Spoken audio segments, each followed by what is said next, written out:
cloud and then go live. And Loretta, if you can just wait for my mark, I think I'll give it to you verbally Okay. that we have everybody who is waiting for us.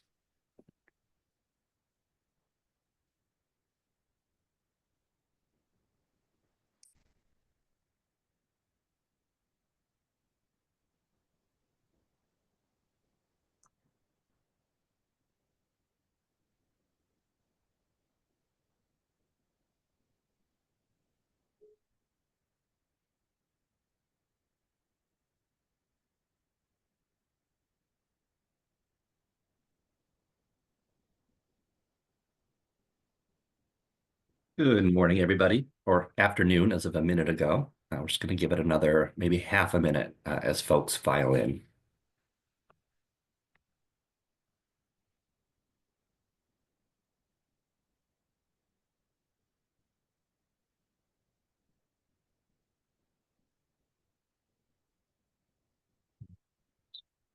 So many dials and readouts to look at, so many monitors to check.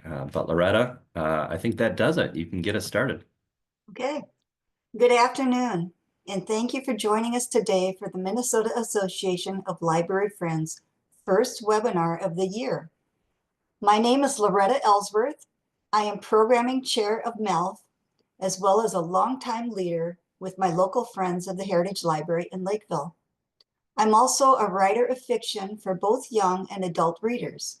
My latest novel, The French Winemaker's Daughter, happens to be a finalist this year for the Minnesota Book Award in the novel and short story category, sponsored by the Minnesota Humanities Center. I'm excited to be in such fine company, and I'm looking forward to the public announcement and celebration of Minnesota Book Award winners on April 22nd. I share this because my status as a 2025 finalist provides me an interesting vantage point on our webinar topic for today. In some previous years, I've also been a judge for the Book Awards. Today, we're going to be taking a deep look at the annual Minnesota Book Awards, which is one of the longest running and best reputed state-level recognition programs of its kind. While the program is already fairly well recognized among both readers and writers in our state, there's also far more to the Book Awards than most people appreciate. A bigger coalition of stakeholders who make it go, many programming opportunities for you to engage in, and several interesting points of intersection with friends of the library. Starting with this last point first, did you know that the Minnesota Book Awards are actually run by the Friends of the Library? It's true, and we're the only state that can claim that particular distinction. The Friends of the St. Paul Public Library are the longtime stewards of this important statewide program. I'm joined today by Elaine Hopkins, Senior Director of Programs and Services, and David Katz, Assistant Director of Programs and Services, who are going to lead our time together. Before I pass off the reins to Elaine and David, let's attend to a few housekeeping matters. First, we thank those of you who pre-submitted questions along with your webinar registration. We'll be sure to answer them all. Of course, we also welcome your questions and comments here in the moment. Please drop them into the chat whenever they occur to you. Elaine and David, I may pop in immediately to ask any that feel time sensitive, but we'll hold the rest for our dedicated Q&A at the end of today's webinar. I'll answer one question before you even get a chance to ask it. Yes, a recording and the slide deck from today's session will be available after we conclude. Our office will share those resources with all who registered. In that same email, you will receive a link to our survey. In addition to telling us what you thought of today's content, MELF's programming committee is eager to know what you want to spotlight next. As it happens, our focus on the Minnesota Book Awards today stems directly from survey taker feedback and other dialogue with our membership. So we really are listening. Thank you in advance. Lastly, since we're in a mixed crowd of members and non-members today, I would be remiss if I didn't spare a moment to briefly plug membership in the Minnesota Association of Library Friends. MALF's membership is equal to the calendar year, meaning that most 2024 members have already renewed for 2025. But the more the merrier. If you're not in the fold and would like to be, we'd love to have you, your organization, or you individually join us officially as a member. Dues are low, just $20 a year for individuals and $35 a year for friends of the library groups of all sizes. Libraries and library foundations are also welcome to join at $35 per year. Please visit our website, mnlibraryfriends.org, for an overview of all the benefits your membership brings, including our grants and awards portfolio for friends. You can direct any specific questions about MALF membership status or benefits to our office at info@mnlibraryfriends.org or by phone at 651-366-6492. With those housekeeping points out of the way, I'll turn it over to David. Well, thanks for setting the tone, Loretta. You're absolutely right about the Minnesota Book Awards encompassing quite a few moving pieces. So we've decided to lay it out like the chapters of a book, hoping you'll forgive the obviousness of the pun there. First, Elaine is going to anchor the discussion with a bit of background about us, the Friends of the St. Paul Public Library, and our special role as the Minnesota Center for the Book. That's going to pair with a brief history of the program, its mission, and how it has grown to include some pretty special literary awards that are outside the scope of our real focus areas today. And then from there, I will talk about the book submissions process, including what titles are eligible and how they're processed. And that should lead us naturally to a discussion around who actually reads and evaluates Minnesota Book Awards contenders. And spoiler, it's not us two. And then how they do it and what exactly they're looking for. Rounding things out, Elaine is going to take back the mic and talk about the various programs in and through which we celebrate our finalist authors, including the flagship spring announcement and ceremony many of you are already familiar with, I'd wager. And as you'll see, that's really only scratching the surface. From there, we're going to pivot to a discussion about some Minnesota Book Awards and Center for the Book Resources and other programs that might be of particular interest to you as readers and as friends of the library. I'll pass it to you, Elaine. Great. Thank you so much for laying that out, David, and Loretta for the introduction. I think it's perfect that you were introducing us today, given your long history with the program and your current status as a finalist. So as David said, we're going to begin at the very beginning a little bit with who we are as the Friends of the St. Paul Public Library. The Friends was founded in 1945, so we're celebrating our 80th anniversary this year. The Friends became a professional organization in the late 80s, and we currently have a staff of 16 people. We're guided in the work that you can see described on the screen right here by a mission to act as a catalyst for libraries to strengthen and inspire their communities, and by a vision of a dynamic library at the heart of every community. And that last bit of the vision is really on purpose, every community. While we are based in St. Paul and our work centers around the St. Paul Public Library, we have additional roles to play in the state and national community of libraries, one of which is our identity as the Minnesota Center for the Book. So the Minnesota Center for the Book was created, you can go to the next slide, David, in 1977. This was established by the Library of Congress in Washington, D.C. to promote books, libraries, literacy, and reading. So there is a Center for the Book, and we call ourselves affiliates, Center for the Book affiliates in each U.S. state and territory. And so typically the Center for the Book affiliates, you would find them in a state library or a state humanities council or center, land-grant universities, public libraries even. We are among a very few nonprofit organizations who are the Center for the Book affiliate. We are the only Friends of the Library as an affiliate, although there are a few others that are tied to different library associations. I thought it was really important to highlight the Minnesota State Legislature right here because in 2017, The Minnesota State Legislature, through an annual appropriation to the Minnesota Department of Education, funded the Minnesota Center for the Book for the very first time. And this funding really allowed for quite a dramatic expansion of our programming and statewide outreach. I think that it's also important to note, I think maybe given where we are in the world right now, that our funding is not only dependent on the Minnesota State Legislature. We also include individual fundraising, sponsorship, and grant writing in our portfolio. But that legislative funding is by far our largest source and allows us to do things like pay our judges and expand the programming of the Minnesota Book Awards. So now I'll move on to the program overview. The Minnesota Book Awards, as was noted in the introduction, is a year-long program of the Friends of the St. Paul Public Library. I think you're going to hear us say that more than a couple times in this presentation today. And the aim of this program is to connect readers and writers throughout the state with the stories of our neighbors. The goal of this program is to celebrate our state's writers, provide opportunities for awareness and promotion of their work, and connect readers with the diversity of perspectives and stories that are created every year.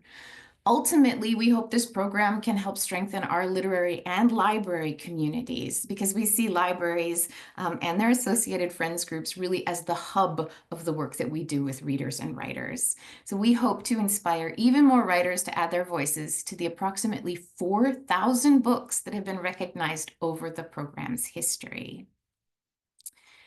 The Book Awards, as I mentioned before, sort of with our overall Center for the Book funding, is funded through different means. Again, grants, corporate sponsorships, individual donations, and the legislative appropriation. We're now in our 37th year, which is still astonishing to me.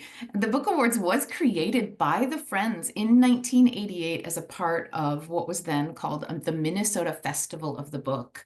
The Friends was the lead organization for the Book Awards for 2 years. And then for many years, it was coordinated by other library and literary organizations. Prior to our taking back the reins, the Minnesota Humanities Center was the longest running organization.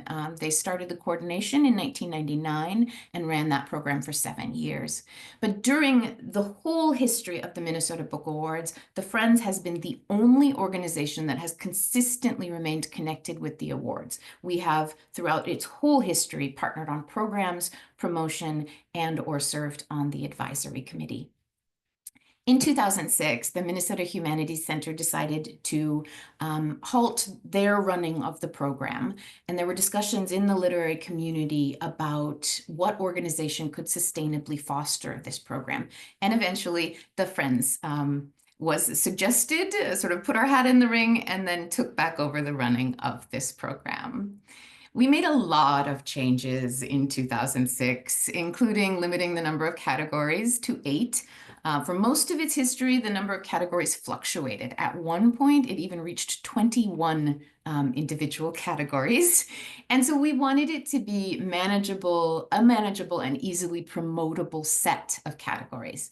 Initially, all our nonfiction was in one category. Children's literature encompassed both picture books and chapter books. And so we've made some changes. Subsequently, we split general nonfiction into 2 by adding a Minnesota-specific nonfiction category. We've had a lot of lobbying by different groups over the years, and in our 3rd year, changed children's literature to be picture books, while the middle grade and young adult were together in a new category, the young people's category. And in a few years after that, we engaged in discussions with writers and educators and split young people's literature into both middle grade and YA categories. This is, I think, evidence of how we are trying to be responsive to the writer and literary community. Thus far, we've resisted splitting the categories any further, but we do frequently hear requests that genre fiction in particular be further divided. And just upfront, a difficulty with getting more and more specific within the categories and with specialization is that we hope to have a large enough pool of books submitted each year so that the judges can choose a competitive 4 books as the finalists. So that's one of the main problems that we run into with this idea of further narrowing the categories. Later, we'll get into more of how the programming and the ceremony has changed over the years. I do want to highlight, David is going to go into great detail on our different categories and submissions, but I wanted to highlight our 4 special awards. We have the K. Sexton Award, which honors individuals who greatly contributed to the literary community, and that happens every year, and then 3 awards that happen every other year. Anthology is new this year, as we are hoping to give more recognition to emerging and early career writers, for many of whom anthologies may be their start in publishing. There's the Book Artist Award. This came out of what was historically a Fine Press Award from the early Book Awards history. Now we partner with the Minnesota Center for Book Arts to honor a new work in book arts created over the last 2 years. It's kind of the intersection of the artistic and the literary worlds. And finally, we have the Hoagnander Minnesota History Award, which focuses on scholarly works of Minnesota history, and it's presented in partnership with the Minnesota Historical Society, which I think is a perfect point to hand things over to David to get into more details.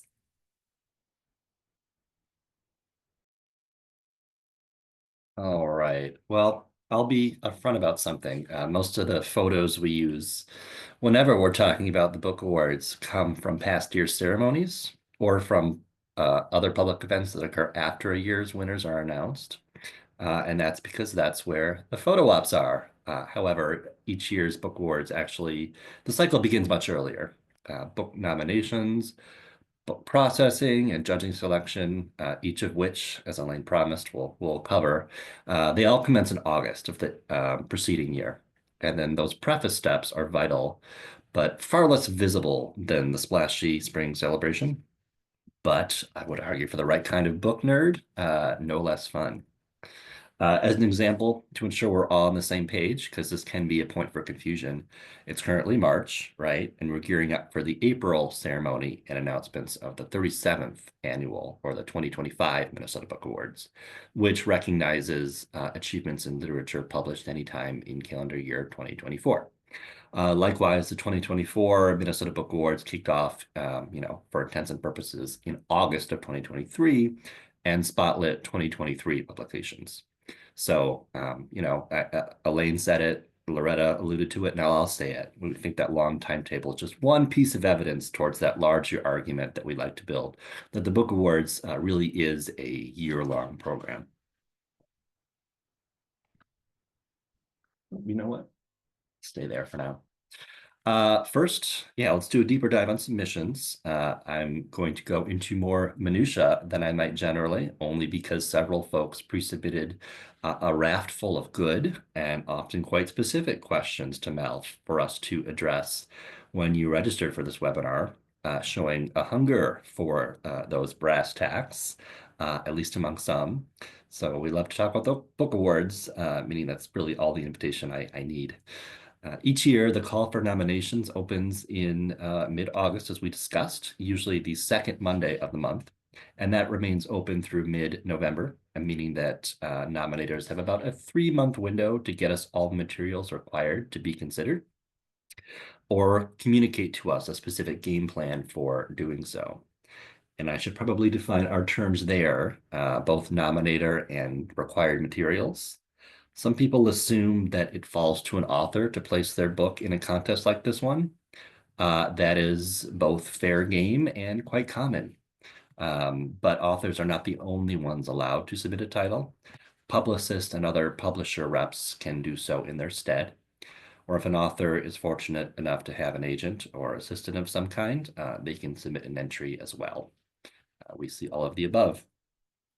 The Minnesota Book Awards are like the majority of literary recognition programs of this kind, in that applying requires submission of 3 things: an application, an e-application now form, submission fee, and physical copies of the book in question.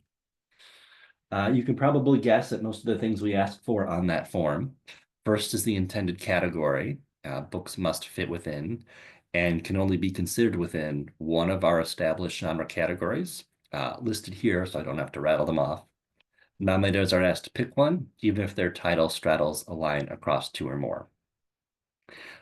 In rare cases, our staff team or preliminary round judges will determine upon review of a book that it would be more appropriate or maybe just more competitive in a category other than where it was nominated. Where there are such cases, we're in touch with the nominator about a possible reclassification. But I suppose that's getting a little ahead of ourselves. On that initial forum, we also want everything that will be needed in the happy event that this book is chosen as a finalist in its category. So we're talking complete contact information for the author and for the nominator, if they're not one and the same, details about the book, including its publisher, and then uploads of the author's headshot and book jacket cover art to have immediately at hand for promotional purposes. And last, the forum also includes a half dozen questions, some simply of the check yes no variety, intended to verify that the book in question is in fact fully eligible for the competition. And we will circle back to eligibility here. For each title submitted, we also request a $45 submission fee.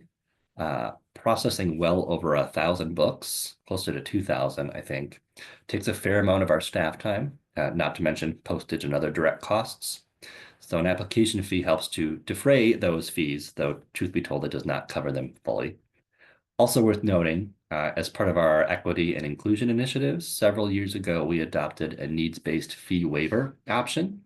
And what that is a no questions asked opt-out option open to all authors who are submitting their own books, available when, in their judgment, the $45 fee represents a hardship for them. We want them to feel fully enfranchised by the program. Then we also have a bulk discount available to publishers who are submitting more than 4 titles in consideration in a given year. After that fourth, the fee drops to $20 per title for subsequent eligible entries. And then last, yes, we do require no fewer than 6 physical copies of each book considered. These are for redistribution to our judges and are required even in cases where the monetary fee is waived. This is our workroom we're looking at. For the 2025 cycle, we have 306 unique books in play, I think, making for more than 1,800 copies flooding into and then out of our St. Paul offices between August and December. And invariably, some categories are larger than others, and this year offers a good case in point. Our high, I think, was children's literature with a bumper crop of 50 titles, and our smallest was middle grade with just 19. We often get asked, what happens to all those books after the book awards contest concludes? Judges must return them to us. That's the short answer. And they can do so by mail or with an in-person drop-off to our office if they are metro-based. However, most judges take us up on a third option for returns, which in my opinion is one of the coolest little aspects of the whole program. The Book Awards maintains a relationship with the state agencies who are responsible for interlibrary loan and for couriering library materials back and forth all across the state. And they allow our judges to return books through the state ILL network, meaning that you can simply return them through the nearest public library, wherever that happens to be for you, and they will be forwarded back to our team through St. Paul Public Library. I would say most of the friends of the library who judge for us return their materials in that way. Ostensibly, they're through their library quite frequently anyway.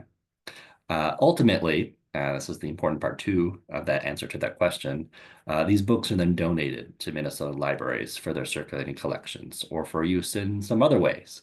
Example would be Friends of the Library book sales. That's where a lot of them wind up.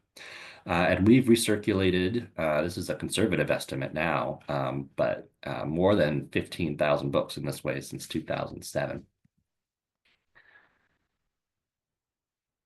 Doubling back to eligibility, we have had passing references to that and should flesh it out. Again, in good conscience here, because we got a lot of questions about this, perhaps from fellow friends of the library who are moonlighting as writers. I don't know. First, as is right there in the name, a key prerequisite for eligibility is living in Minnesota. So authors must meet the state of Minnesota's threshold for what defines Minnesota residency. So, if you live in Moorhead and work in North Dakota, if you have a cabin in Wisconsin, you spend a lot of time in summer, that does not preclude you. The state has a very nuanced take that we lean on. Co-authored volumes are fair game, provided that at least one of those primary creators is a Minnesota resident. As we've discussed, the book must also be published in the prior year. So for 2025, released between January and December of 2024. It should have a copyright date to match. In rare cases, true copyright date will not match the release year, or maybe printing or warehouse delays adversely impact when a book actually hits shelves and becomes available to readers en masse. If there are extenuating circumstances of those sorts, or maybe a new situation we haven't encountered, a nominator can certainly communicate those to us through the e-form or by contacting us directly for a case-by-case waiver. Self-published books are welcomed, but all entries must be available to us in print formats. We cannot accept titles which are only available to us and our judges in ebook format. Books must have a valid ISBN number, which I assure you is not difficult to acquire, even in the case of a self-published title. And yeah, that pretty much sums it up. So I hope that level of detail was satisfactory to the at least several of you who, through questions, signaled a strong interest in those elements, but without boring anyone who wasn't hungry for such a deep dive. It's a balancing act sometimes, right? All right. So every year for each of our 9 annual categories, the MNBAs follow a 2-round judging process. We recruit panels of 3 readers to serve as preliminary round judges. I believe Loretta has done that a time or two. Their task is to read all the books entered in their assigned categories and then collaborate on the selection of 4 finalists. Nowadays, they do so over Zoom the last Saturday in January. And once those finalists are known, we issue fresh copies of those books to their counterparts in final round judging. Their task is to pick the winner from among those 4, and of course, keep the choice close to the vest until the big spring ceremony. And they meet the 2nd Saturday of March, also over Zoom. So if you do the math, 9 categories times panels of 3 judges times a 2-round judging process ladders up to needing 54 reader judges overall to execute our standard annual awards. This time, when we have our new and biennial anthology category in the mix for the first time, that number is actually 60, but minimum 54 each year. As you can, I think, easily imagine, reading this many books and on a fairly aggressive timetable requires a lot from folks. For most of the Minnesota Book Awards history, judges took part on a purely volunteer basis, really a true labor of love. But in 2019, for the first time, the state appropriation that Elaine mentioned that we get as the Minnesota Center for the Book allowed us to financially compensate judges for their truly vital role. And initially, that honorarium was $350 for every judge, a big improvement over nothing, that's for sure. And that change paid pretty immediate, actually tremendous dividends by opening up the opportunity to would-be judges who are just not in a position to take on a responsibility of that size without compensation. It helped us to actualize a long-term goal of the program, or another long-term goal, and that's to have a roster of judges that adequately represents the range of backgrounds and lived experiences in Minnesota. It is the Minnesota Book Awards, not the St. Paul or the Twin Cities Book Awards. So encouraged by kind of that first foray, having a stipend opportunity in the mix, our leadership team made a push to increase that stipend to a level maybe more appropriate to the actual work folks put in.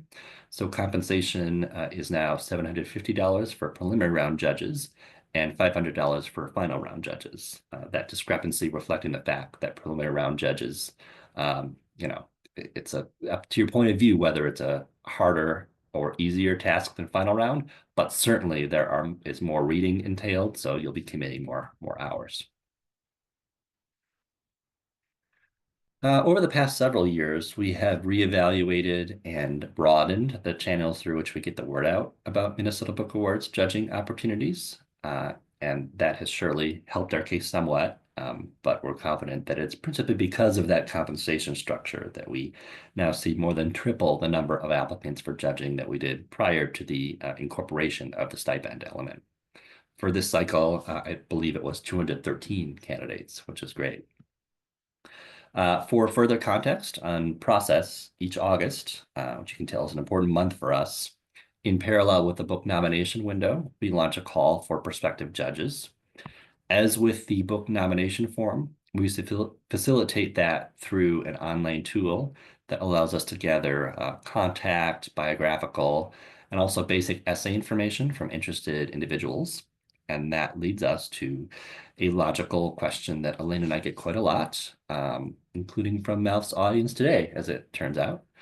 Namely, what factors are considered when the Friends seats judges to evaluate each year's Minnesota Book Awards nominations.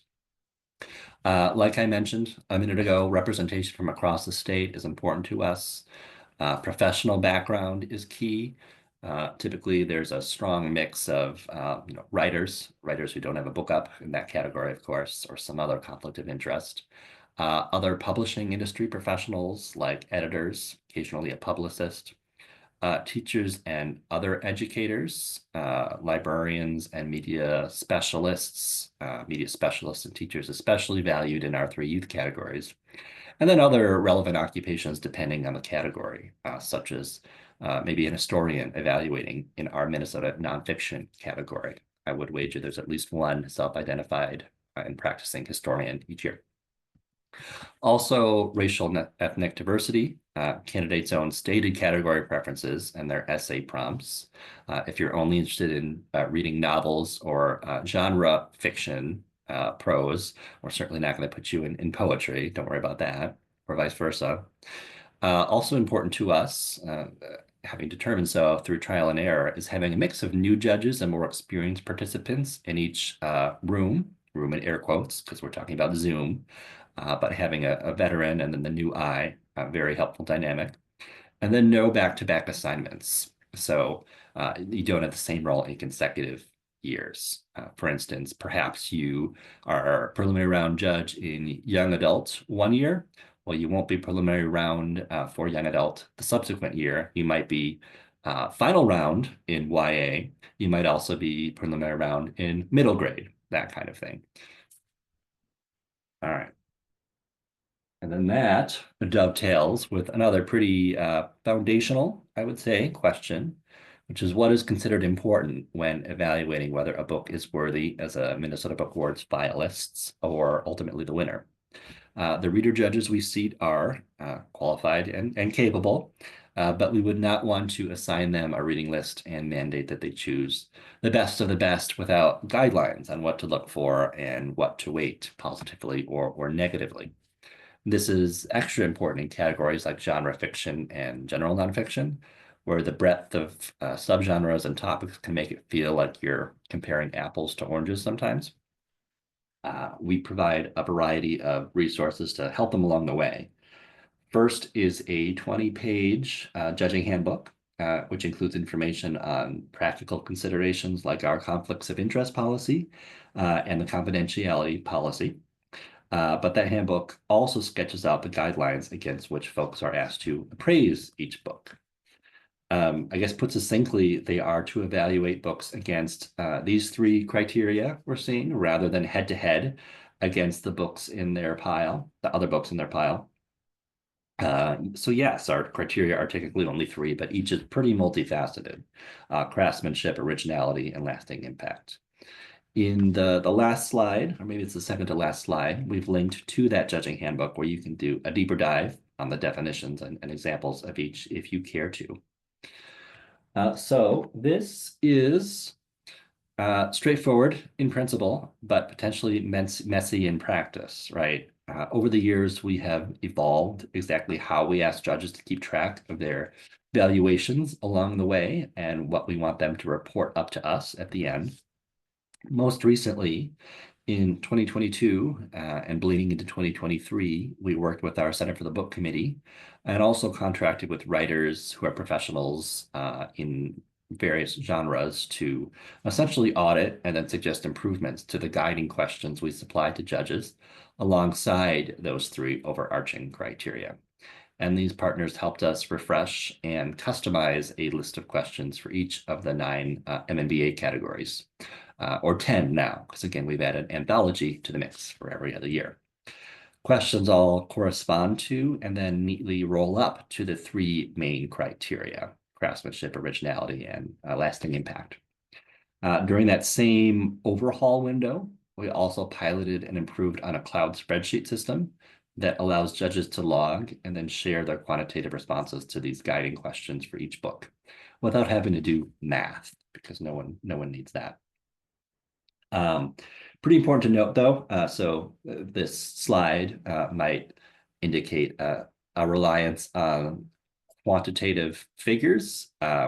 I'd say that is the case, but not an over-reliance. Nothing is definitive until our judges meet with their co-panelists and deliberate around impressions and preferences.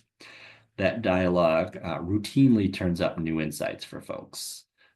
So the guiding questions and then this accompanying tracking method helps that trio to quickly home in on the titles that are actually serious contenders. Thinking again about genre fiction, where there can be close to 50 books, it is a huge help coming in if the panel knows that I'm spitballing number here, but 8 to 10, 10 to 15 books are truly competitive per their own ratings and rankings. In the last slides, we have linked to a primer video that is shared out with judges to train them on how to use a Google Sheet spreadsheet matrix. So you're welcome to skim that if you are curious about the more functional details, but of course with no expectation that you do. And then as a final aid, on Selection Saturday panels are always assisted by a 4th person, a neutral trained facilitator who helps to ensure the conversation stays productive, adheres to guidelines, and is a positive experience for all judges.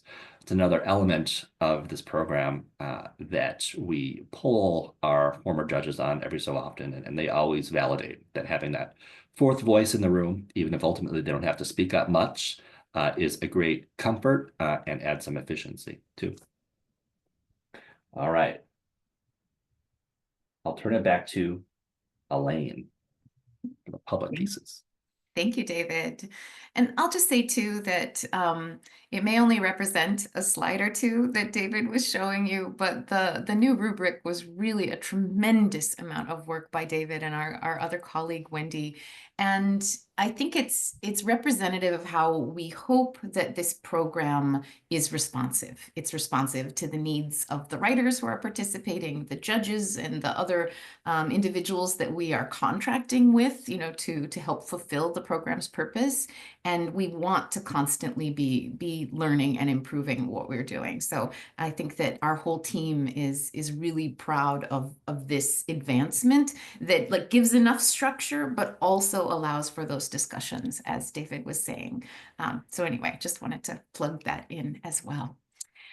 So really, as soon as what David was talking about, with all that judging, as soon as those 4 finalists are chosen by the first round judges, we really jump into what my next couple of slides are going to be about, which is celebrating those finalists. On that judging day, throughout the day, in addition to the staff who are monitoring and running the judging, we have colleagues in our communications department who are preparing social media announcements and press releases, getting photos of the books so that things can be announced in practically real time on that day. The finalists are announced by category via social media, like I said, as they're chosen by the panelists. So the statewide press releases get sent out late in the afternoon on Saturday. They're generally covered by media outlets across the state on Sunday. Monday morning, we send the full list through our own e-news, along with the on-sale announcement for tickets to the Minnesota Book Award ceremony. So more on that in a minute. And I think you really can't quite imagine how many hours, particularly David, is logging on that weekend of the first round judging. But it is really this juggernaut that gets this second part of the Book Awards year into motion. So once our team, once we have those announcements, our team really jumps into gear. We have an interview form for the finalists to fill out. We ask questions about their inspiration for the writing or further details on that title, some fun facts about themselves. And this is really key given who we are as a Friends of the Library organization. We ask for their thoughts on the role and value of libraries, which, honest to goodness, I have teared up many, many times over the course of our interview process when I'm able to read those responses, and just sort of the connection between writers and libraries is so strong, I think, generally. And then we have sort of that proof of that here in Minnesota over and over again, which is wonderful to see. We check in with the finalists to see if they're going to be available for the ceremony date and then other key details. We have, so it's our team, David, Wendy, myself, but in recent years, as sort of the programming and the outreach has expanded, we have needed to expand our team. So we work with additional individuals to format those interviews for that 36 Books blog that I was talking about. It's released weekly in the lead up to the ceremony. And then another Book Awards assistant begins contacting the finalists for their availability for virtual panels.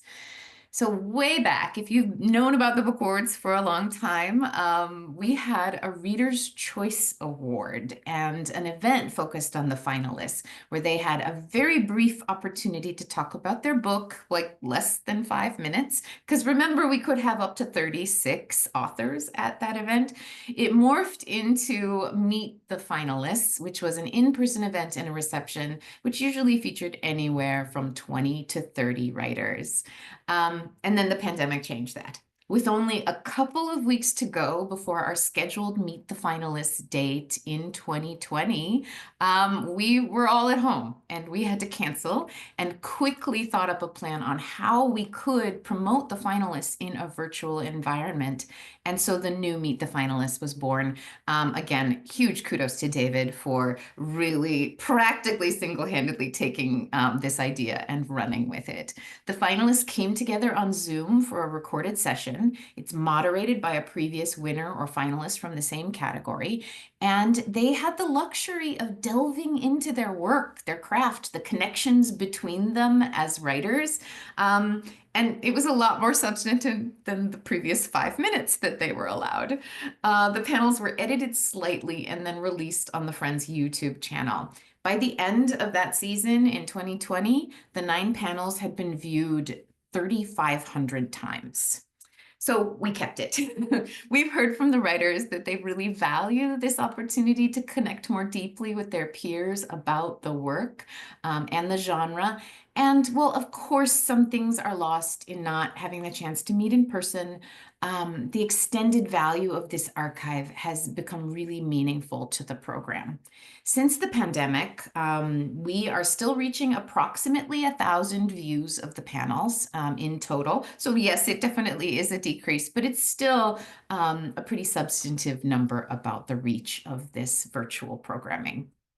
So as I mentioned about the blog and those interviews with the finalists, the Meet the Finalist panels are also released weekly in the lead up to the ceremony. We've started calling April Book Awards Month since there's so much content released every week. And if you would like to find that content, you can visit us on our website at www.thefriends.org with the Minnesota Book Awards page. And if you happen to be on our e-news, then you get the announcements of those as they're unveiled weekly. So another piece of promotion that we create during this time is our finalist brochure. It has each finalist listed by category and links to where all of these other resources can be found. It's a printed piece that we make available to the finalists and the public at various events and the ceremony. So on to the big night.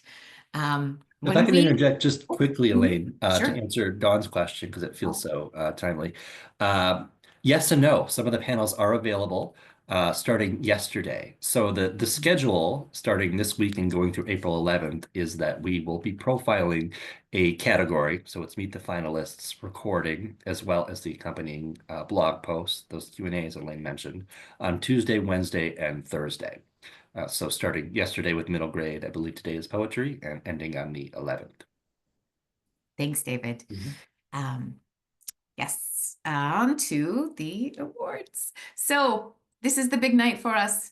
When we, back in 2006, looked at the structure of the first ceremony that we were going to put together since 1989, we wanted to elevate the event and really took the Golden Globes as a kind of a model.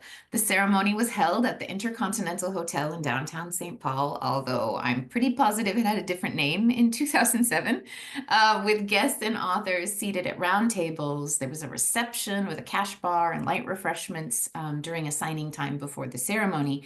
There was live music, readings by local performers, and we had 650 people attend that very first year. And so it seemed to work pretty well. From 2007 to 2019, the ceremony really followed much of that same pattern, with some experiments with different venues, such as the Union Depot for 2 years, and 1 year at the Hilton in Minneapolis. That was a relatively big departure for us, crossing the river. Attendance has ranged over all of these years from about 700 to nearly 1,000 people. And the ticket prices, which started out at $40 in 2007, went up to $60 by 2019, primarily due to serving food and wine at the tables. In 2018-2019, the Friends Committee that oversees the book awards began a really long and thoughtful process to look at changing up the format of the ceremony. And there were a couple of reasons, major reasons behind that. We were running out of space in the hotel ballroom. We experimented a couple of years with having additional seating outside of the main room. And it was pretty much a failed experiment. Tickets were cheaper, but it was basically the opposite of an inclusive experience. And so we decided that that was not sustainable moving forward. Accessibility in the space was becoming more difficult. The more people we tried to fit and the more people who wanted to be in the ballroom. And we were also seeing many of the same people year after year, which is great. And we wanted to look at options that might increase the diversity of the attendees and make it more welcoming to younger people, emerging and early career writers, and just be more broadly inclusive in that way. And so we thought that finding a venue that would allow us to lower the ticket price while still keeping the writers at the center of the program was going to be the answer. We looked at several different options in St. Paul, the O'Shaughnessy Theater at St. Catherine's or St. Kate's University, the Palace Theater, and several other options before settling on the Ordway Concert Hall. And then we were all set to have our first theater style event in 2020 when the pandemic hit.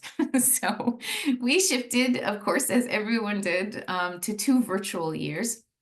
And then we were finally able to get to the Ordway in 2022. Without providing food, which was one of the changes that we made, we were able to lower the ticket prices to under $20, really sitting at $18. But then there are the Ordway fees, so on top of that. But we still are very committed to trying to keep it under $30 as much as possible. So yes, as fees, we all know, right? Anytime you're trying to buy tickets these days, the fees are going up and up and up. So we really, really want this to be accessible. We also, along those lines, began a free live stream. We heard from people across Minnesota who really valued the opportunity to attend the book awards during the pandemic. So we wanted to leave that access in place once we moved back to in-person ceremonies. And also with the Ordway schedule, we were limited to a weeknight, which made online access all the more important. We have had, since we came back in person in 2022, about 500 to 700 attendees in person and somewhere around 200 to 300 attendees via the live stream in these last couple of years. So really hitting about the same number of people that we were pre-pandemic with the different model that we had. In the last 3 years, it really has been all about tweaking the event and trying to find the right balance between time with finalist authors, socializing, and making the event more welcoming to anyone who wants to participate. Along those lines, we have more room in the concert hall now to increase free tickets for organizations and groups serving emerging writers. We have an African American literature class attending this year's ceremony, which I'm really excited about. And from a staff perspective, there is a lot that the Ordway takes care of, such as ticketing, which increases the capacity for our team. And now I'll move on to post-ceremony events. As we stressed more than a few times, the Book Awards is a year-long program. So following the ceremony, there are even more opportunities for the finalists and the winners to raise awareness of their work and to connect with readers. One of our biggest programs to do that is Moving Words, Writers Across Minnesota, which features panels of Book Award finalists and winners in conversation about their work and what it means to be a writer in Minnesota. The programs are specifically cross-genre, and they've proven a successful way to introduce readers to Minnesota writers and to strengthen the connections and networks of the writers themselves. Over the course of the year for our overall programming, we hope to hold at least one library or school program in each of Minnesota's 12 library regions. And Moving Words, now we typically have about 8 Moving Words programs a year. These programs are funded entirely by the Minnesota Center for the Book and happen at no cost to the hosting library or the school, outside of staff coordination time, of which there is some, but we do our best to make it as easy as possible for a library to host an event. Since 2018, we've featured events with more than 100 writers in more than 60 communities across the state and have had at least 4,000 attendees.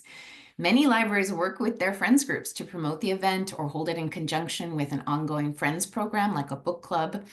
This fall in Fergus Falls Public Library, the library and the friends group hosted an amazing event. There were more than 80 people in attendance, and it would look like an absolutely stunning array of refreshments and treats provided by the Friends group. So it's just an example of what one of these programs can look like and the importance of these partnerships between the library and the Friends groups. Some of the ways we work with the library to structure the series include that we communicate regularly with programming liaisons in the region, in some cases the directors.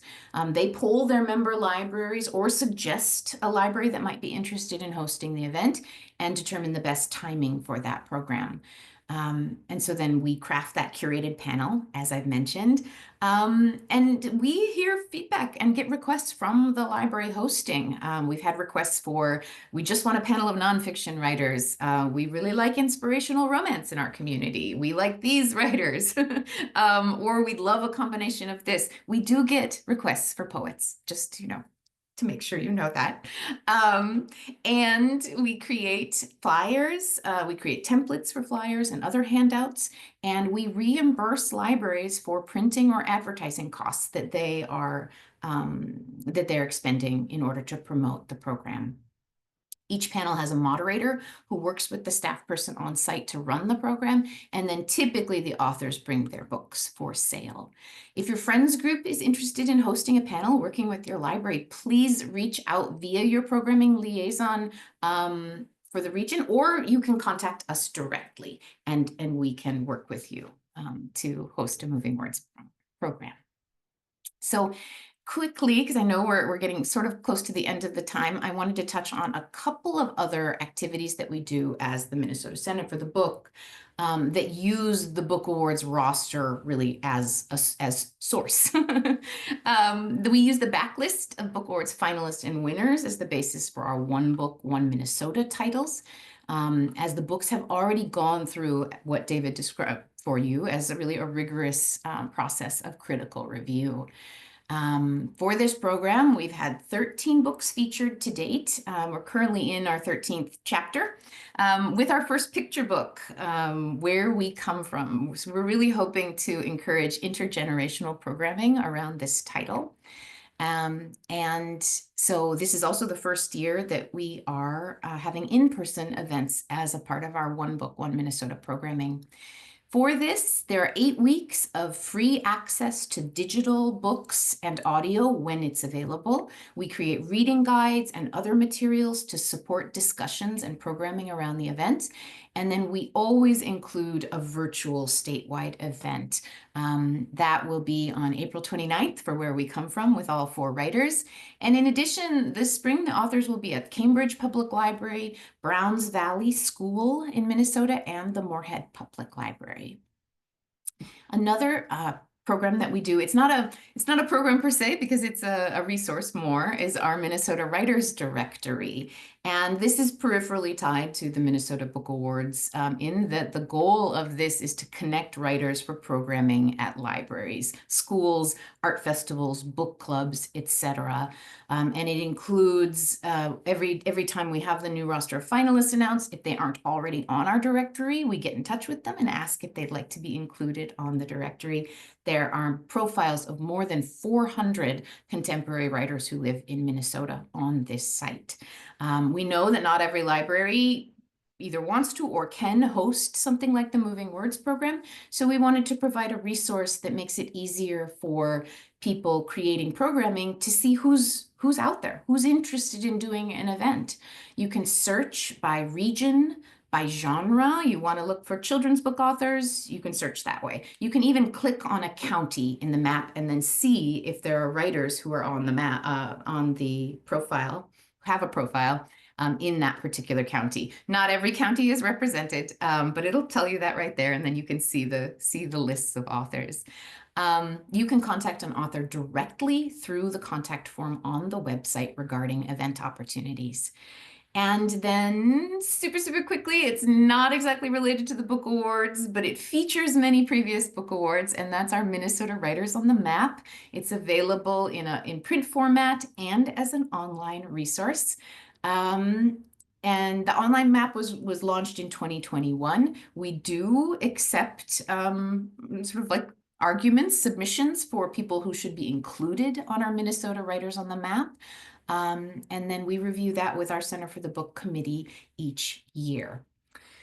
And so as we wrap up, I've got 2 more slides to just touch on. The first one is how you can join us on April 22nd. I mean, it wouldn't be right for us to end this webinar without a pitch for you to be a part of the Minnesota Book Awards ceremony on April 22nd. We'd love for you to join us in person at the Ordway or via the live stream. So with this slide deck, you have a way to connect with us and be a part of the excitement.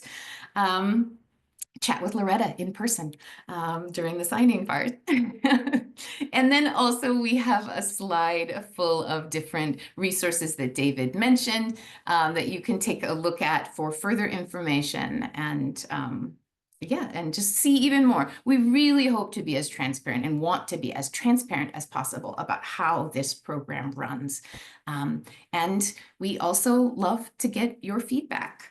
And as I close, I just want to say again that that libraries and support organizations like Friends of the Libraries are really integral to the success of the Minnesota Book Awards. I mean, we've touched on how important you all are to promoting opportunities in your communities, featuring the selected books, hosting events at your libraries, and being judges yourselves.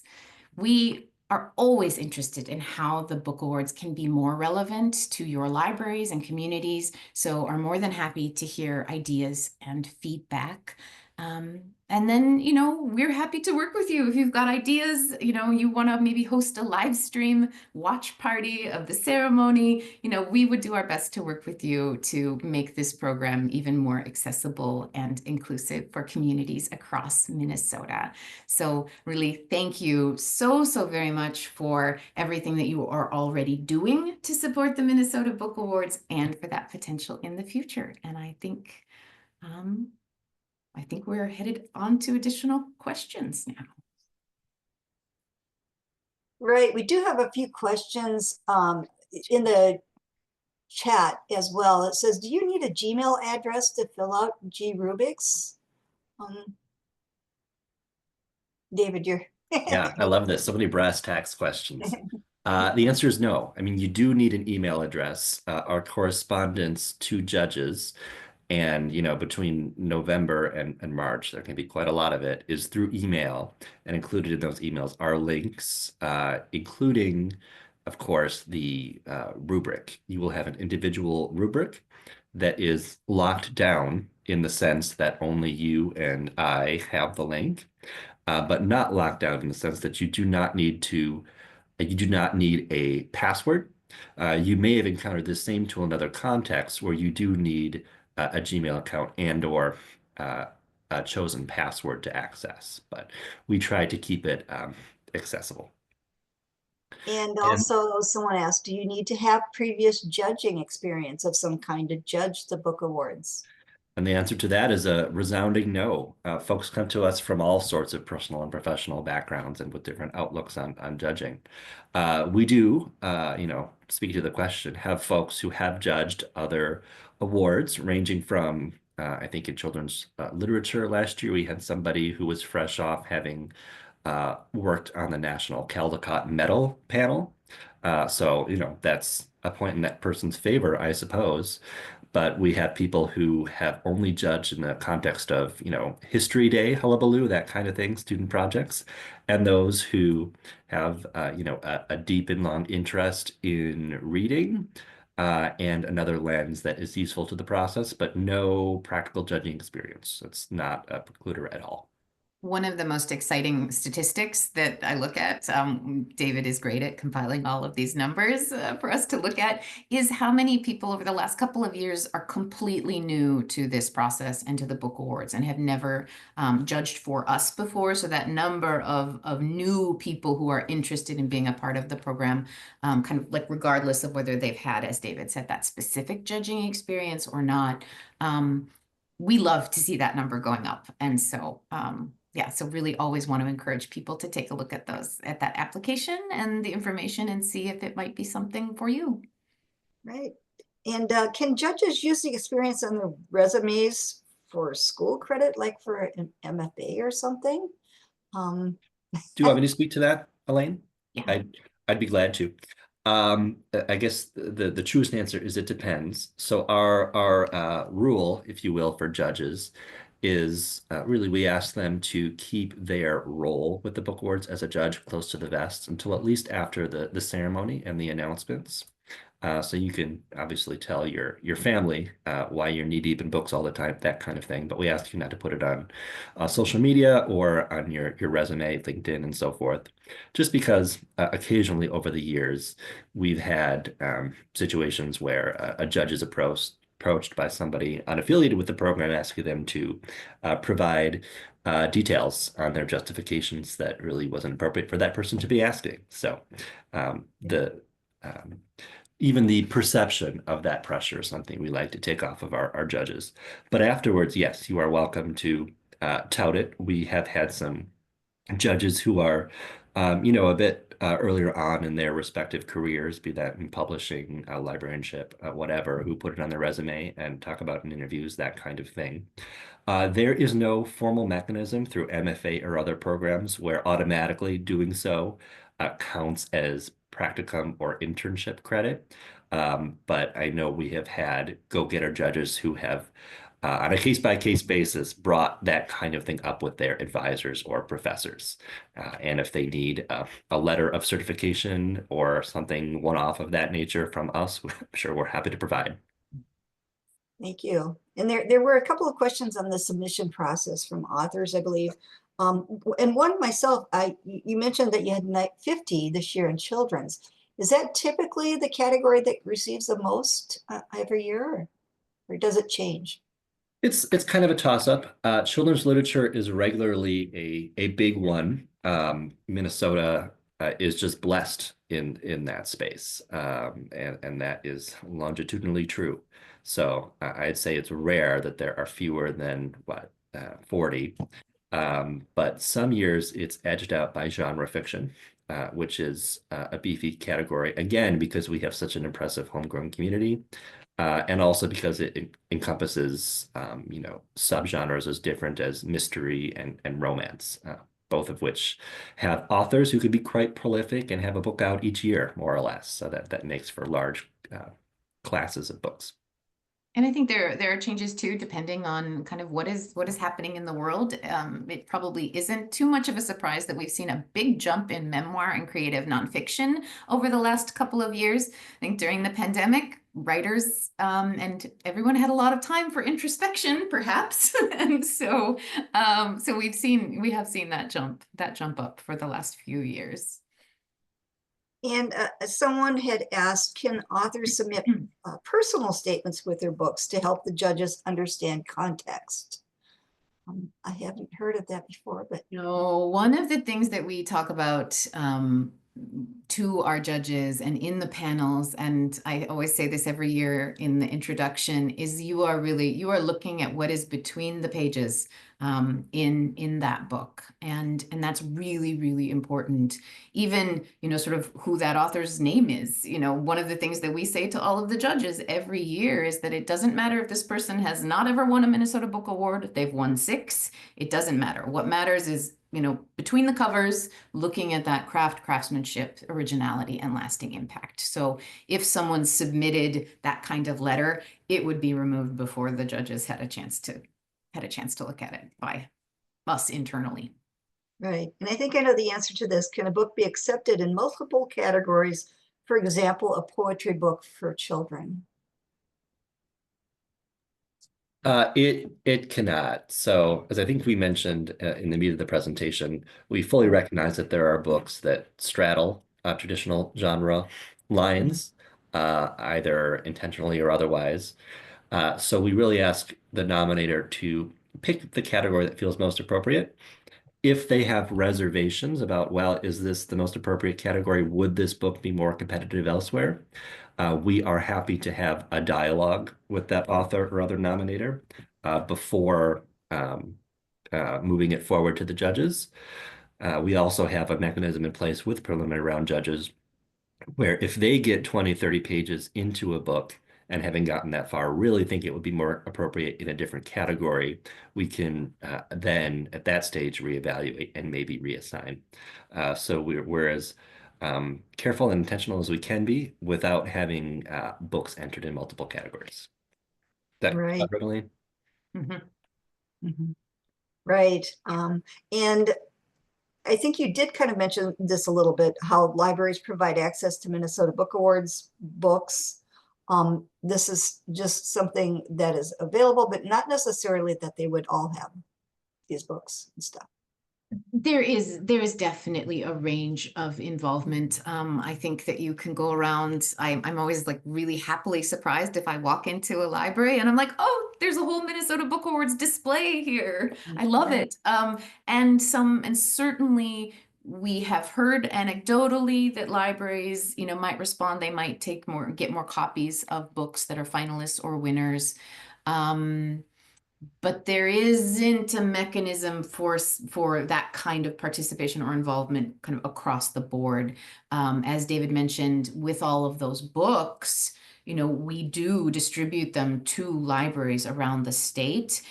Some of those go into collections. I would say that that's more likely the case with finalists and winners, that they actually go into a library collection, but otherwise they are used for whatever purposes that library would like. I think frequently working with a friends group, potentially around a book sale, things like that. So we do want those books, all of the books, to get back out into the community as much as possible after the judging process. And I guess on the other piece of that, we have experimented with different kinds of materials. We still create a bookmark of winners every year. In the past, we've done things like created posters. And so we just get a mix of feedback about whether those kinds of materials are compelling or effective in different libraries. So some libraries want to take us up on it and print out posters or bookmarks. Some don't. So there's a real range across the community. We do find out, like sometimes with Moving Words, just anecdotally, there was a library in Southwest Minnesota that specifically requested a finalist because the book was never on the shelf. It was being constantly checked out. And so when the opportunity to host a Moving Words panel came up, they were like, could we please get this author? So we love to hear that the book awards, the promotion of the finalists and the winners, like, results in books getting checked out more. and again, anecdotally, we think we know that happens to a certain degree, but it's hard to put, like, hard and fast numbers around that participation. Right. Yeah, the only And I thing I would know tag that on, my, Ellie. sorry, I know Oh, that go my own library, a lot of times will, have, finalists from the book awards as authors speaking at the library, and that's always really popular for us. So, mhm. The only thing I would add, Aline, to that great answer is that you, dear people listening, also may have a bit of agency in whether your library carries the books in question. There are, just to kind of give numbers to the collection development landscape, there are like 359 libraries and something like 160, 170 library systems, each of which may have its own collection development person. So there's no forcing from on high the choice of what they purchase and make available to you. But what they often have is, if you look on your own local library's website, or maybe you know the right person because it's the Friends audience, they like to hear from folks locally about books that they want sourced. So I'm sure you could simply post the full list, or if a title from the Book Awards slate looks particularly appealing, the fact that they are a Book Award finalist is something that means something to collection development folks, but hearing from you means even more. Well, thank you. This has been really enlightening. Even though I was a judge previously, I still have learned so much from this. So thank you so much for this webinar. Yeah, oh, happy to. Thanks for moderating, Loretta. Echoing what Elaine said up top, congratulations. Oh, thank It you. must feel very meta for you, having been a judge and in your capacity as MALF programming chair, Yeah, um, now moderating an award that you yourself are up for. right, right. Yeah, it's surreal. Right. In answer to the chat was moving fast there for a minute, so I think it was Vicky. So yes, the links you saw on that previous slide weren't clickable. The QR code should be operable, but because we were screen sharing the PowerPoint through Zoom, you can't click on them. But we will be following up, as Mel always does, with an email that includes the slide deck. I'll link to the recording if you missed a piece, want to revisit, or share with your colleagues. We love when our talks see a second life, right? One of the benefits of webinars. As Loretta mentioned up top, Melf will also have for you a survey, not just about today, but regarding what you'd like to see next, this webinar and what's on deck next. I don't think we can divulge yet. Both came directly from the survey and would not have bubbled to the top without survey input. So we really do pay attention at MALF. Let's see. I think with that, I can call it an afternoon for us, unless Loretta, Elaine, you wanted to add anything final? No. I think I just wanted to say thank you for this opportunity. We really love this program, and so it's fantastic to be able to connect with you around it and hopefully inspire more connection of readers, writers, and libraries. Thank you. Thanks, everybody. Thank you. Enjoy the rest of your day.